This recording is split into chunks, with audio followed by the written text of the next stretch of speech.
Anna paye un montant total de 42,25 pour une paire d'écouteurs. Suite à un rabais de 25 et une taxe de 15 quel est le montant initial des écouteurs? On veut savoir le prix étiqueté des écouteurs, mais pour ça, on va devoir partir du prix final de 42,25. On va premièrement enlever les taxes et ensuite, on va calculer avant le rabais, c'était de combien. Donc, on va y aller en plusieurs étapes. La première étape est de trouver le montant avant les taxes.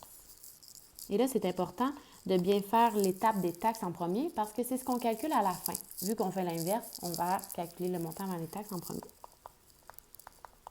Montant avant taxes.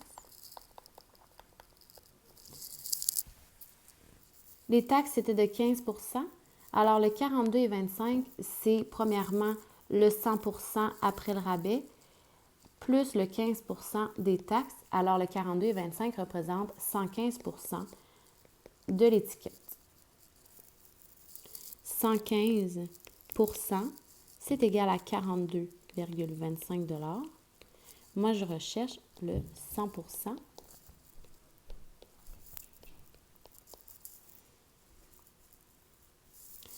X, c'est égal à 42,25 multiplié par 100. Tout ça divisé par 115. X est égal à 36,74 $. Ça, c'est ma première étape. Ce que ça veut dire, c'est qu'avant les taxes, c'était 36,74 $.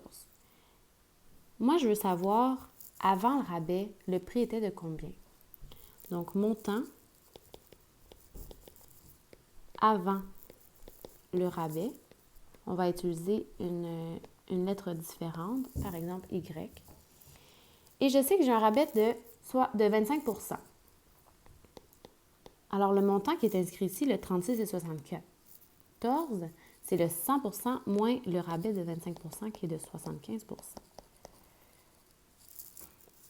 75 % est égal à 36,74 $. Je recherche le 100 %. Encore une fois, quand je le calcule, 36,74 multiplié par 100 divisé par 75, Y est égal à 48,99 $. Ça, c'était donc le prix initial avant le rabais et avant les taxes.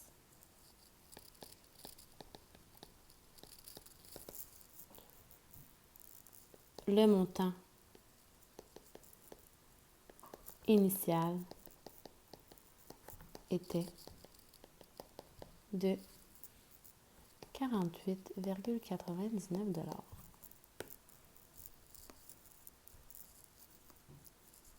Voilà.